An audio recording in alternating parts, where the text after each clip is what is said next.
Hello everyone, welcome back. Today we're going to be talking about fighting over the gun, specifically your gun, okay? The setup here, the situation is that you're being attacked by somebody.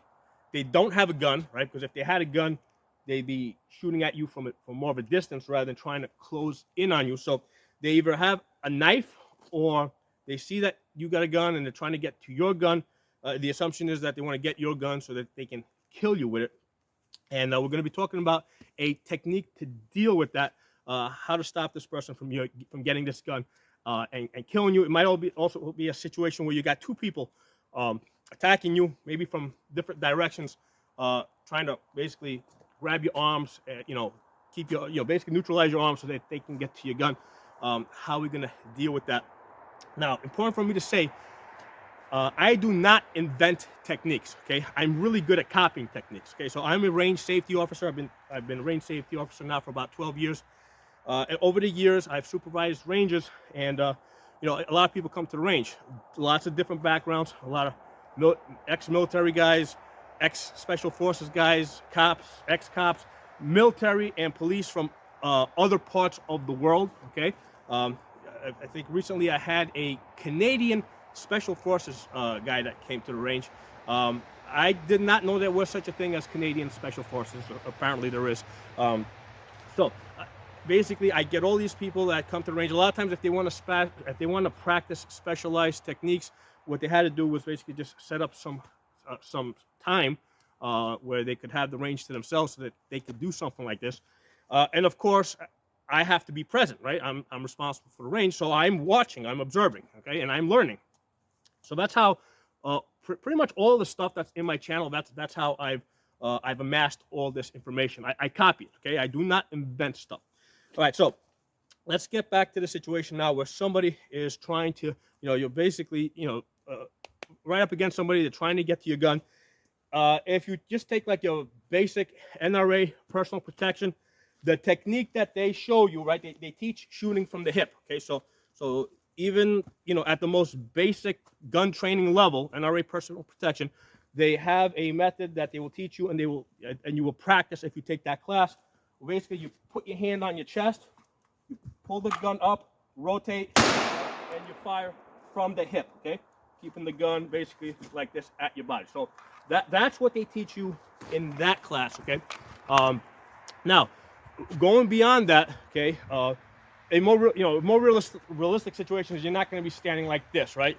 You're going to be in a grappling match with somebody. Your hand's not going to be on your chest. The reason why they have you put your hand on your chest is so that you don't shoot your own hand. So they want you to be really aware of where your hand is. But realistically, somebody's going to be attacking you, right? So they're either going to be attacking you high or attacking you low, okay?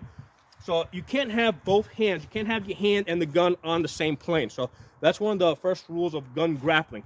Your hands don't go on the same plane. So if they're attacking you high, right? Well, this hand is up here.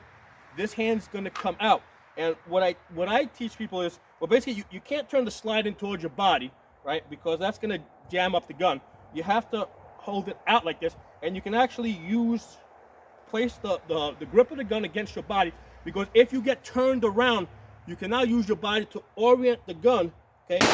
And you can get a sense of where the gun is pointed, right? So regardless of where you're at, right, you have some sense of where the gun is pointed. Now, if they're down here, right, which is a very likely situation if they're trying to get to your gun, right? So if your gun is in the holster here, okay, and they're grabbing down here, and bring your gun out, come over to the top, okay, shoot like that, okay?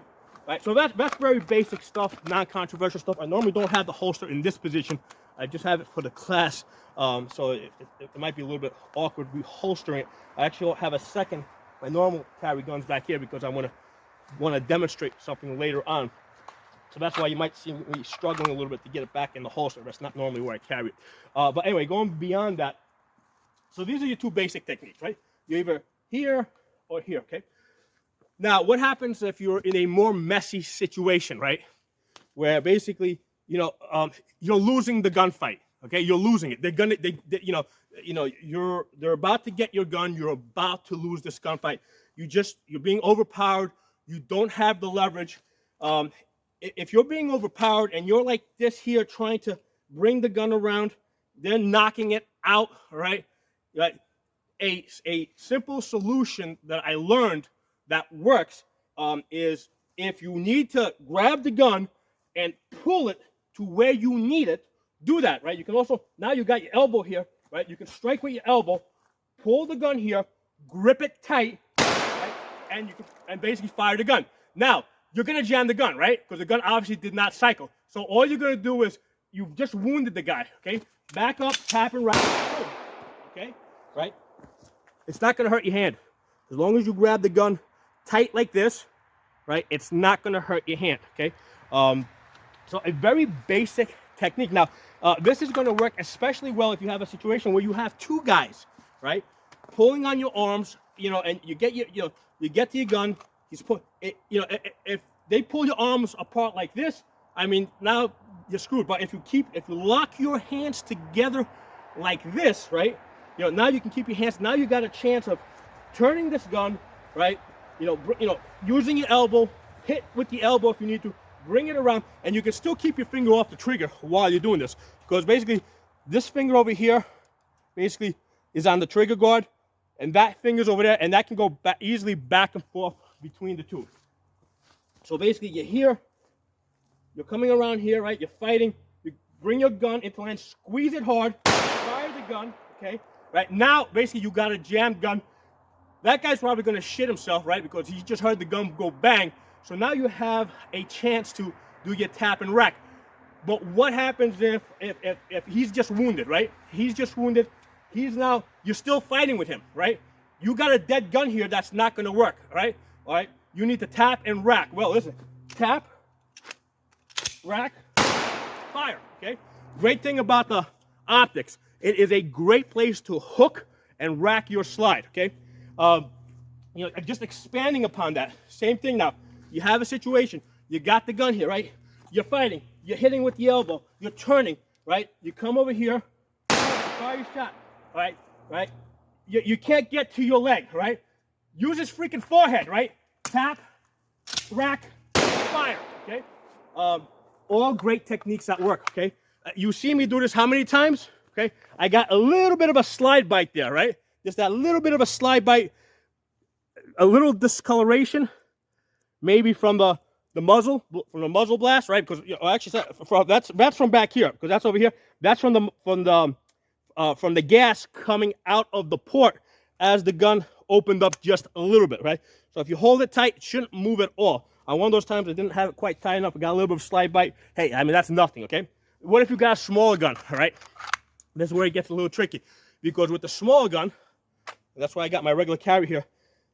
Yeah, you gotta be really careful. You get your hand back, you know? You gotta be really careful. But yeah, this will definitely work, okay? And this is something I'm gonna do exceptionally careful, right? Again, this is a situation now, squeezing tight, okay? Tap, rack, boom, okay? Now, here's the thing, especially with the smaller gun, definitely a chance that you might hurt yourself, okay? But we are talking about a situation where you're gonna die. You're losing a fight over the gun. You need a way to take initiative back. So yeah, this is a very risky technique to do under stress, but then you gotta ask yourself, would you rather have a bullet in your hand or a bullet in your head? You know, okay? So it's a risky technique. You see me do it so many times. Definitely not, it's not even burning me over here, right? Because that was the part that was close to the muzzle. No burns here whatsoever. The problem with something like this is finding a place that will let you practice this technique. And you know, and basically like I've only let basically cops do this technique because, hey, you guys are cops, you're, you know, basically under your own department's insurance and stuff like that. So finding some place to practice this, because you got to get over that hump. You got to get over the mental hump. You got to do this enough times where you will have confidence that you can do it. And here's the thing, you cannot be scared of this, right? Because if you're holding the gun loose because you're scared, that's when you're going to shoot yourself in the hand. You got to grip this tight, push into it, lean into it, have the confidence that you're not going to hurt your hand, so that you can safely execute this technique. So I hope this was interesting to you guys. Drop some comments below. You it's kind of, I expect that this is a video that will, there will be some people that do not like this technique, and that's fine. I mean, don't do something that you're not comfortable with, okay? Especially with a short gun like this, okay? Short gun like this, you really gotta be, do it with the larger gun. Do it with a Glock 17, where you got lots of hand room over there, right? After you've done that a bunch of times, and then you feel confident and you believe in yourself, then you can try it with a smaller gun at some point. So drop some comments below. Helps with the algorithms, circulates the video. If you got any of your own ideas, by all means post it. I know that there are other techniques out there. I've done them in a gym situation. I used to own a boxing gym, and I would have Muay Thai guys in there, and I would have all these martial arts guys there. They would have fake guns and fake knives, and we go through all these techniques, and it's like, yeah, that's a really awesome technique. I would do with them. I would get really good at them. I would go out to get some lunch. I would come back, let's say, an hour later, and I already forgot how to do the technique. Okay, so this is a very basic technique where you're just trying to get that muzzle into line. This is something that I think anybody can make work if they have the confidence that they can fire that gun and that it's not going to hurt them. Okay. So thanks for watching. I'll talk to you guys soon. Hit the bell button so you get the notifications after you subscribe, because a lot of times YouTube, I think they're shadow banning me. Thanks a lot for watching. Hey, something I wanted to add. First time I saw somebody doing this technique, my question to them was, why put your hand here? Why not grab back here, right, and use that leverage? The problem with using this grip over here is, if you don't take control of this really important piece of real estate right here on the gun, the other guy is. Okay, so what you're doing is, by grabbing here, you're denying the person that you're fighting with the ability to put their hand on the gun, because basically whoever grabs the gun here is the person that's going to have the most control. Okay, from here, that's not, you're still gripping the gun one-handed. Here I actually got two hands on the gun, and my hands are tight, and now I have maximum leverage. Okay, so that's why you grab the gun here, not try to grab here. The other important point I want to make is, if you execute this technique right, we're going to jam up the gun. Okay,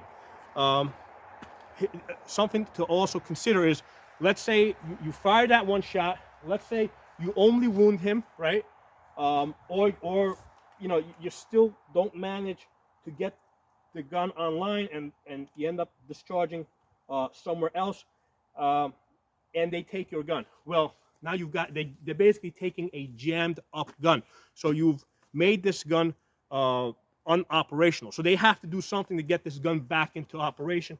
Chances are that they don't have the training that you have to immediately tap and rack when the gun doesn't work. Okay, so that's another thing to consider.